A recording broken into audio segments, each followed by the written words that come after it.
పంతులు గారు చెప్పారని త్రిమూర్తులు వచ్చి చెప్పగా వీరందరూ కూడా ససేమిరా మేము వెళ్ళమంటే వెళ్ళము అన్నారు. మేము ఇక్కడే మా కైలాసంలో హాయిగా ఉన్నాయి, రోజు గానాలు చేస్తున్నాం, భజనలు చేస్తున్నాం, పురాణ ప్రవచనాలు వింటున్నాం, దేవీ దేవతలకి ఇలా ఎదురుబదురుగా ఉన్నాము.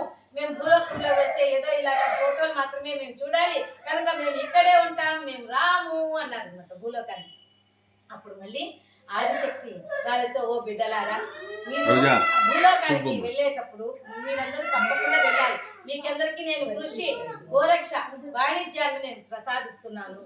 అంతేకాకుండా మీకందరికీ కూడా 8 నేను వరాలు అంటే వ్యాపార సాధనాలను 8 ఇస్తున్నాను అని అమ్మవారు చెప్పారు. ఏంటమ్మా ఆ వ్యాపార సాధనాలు అంటే, మనం వ్యాపారానికి వాడతాం చూసారా, కాట, త్రాసు, త్రక్కెడ, సేరు, గజంబద్ద, కొలబద్ద, కావడి, అలక, నాగలి, ఇవన్నీ కూడా మనకి అమ్మవారు సృష్టించి ఇచ్చినటువంటివి అనమాట.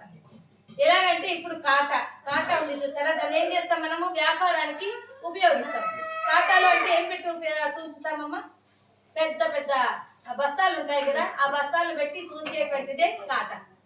త్రాసు అంటాం, త్రాసులో ఏం తూంచుతాము, ఇట్లన్నీ ఒకేలాగా ఉన్నాయి కదా, కాట తూంచేదే, త్రాసు తూకం వేసేదే, తక్కెడ తూకం వేసేదే, కానీ డిఫరెంట్ అనమాట.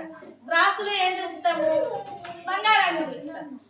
అలాగే తక్కెడలో ఏం తూంచుతారు, కూరగాయలు, ఆహార పదార్థాలు, అవి తూచుతూ ఉంటారు. అలాగా కాట, త్రాసు, త్రక్కెడ, సేరు అంటే మనం ధాన్యాన్ని కొలుస్తాం కదమ్మా, సేరు, అర్ధసేరు, సోలా గిద్ద, పావు, అరపావు, మానికం, తవ్వ, గిద్ద, సోలా గిద్ద, ఇవన్నీ కూడా మనం తూకం అంటే ధాన్యం కొలిచేటువంటివే ఇవన్నీ అన్నమాట.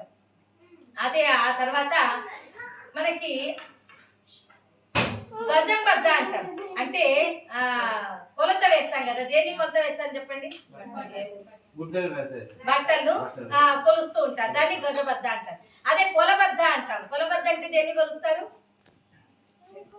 భూమిని కొలుస్తారు కదా.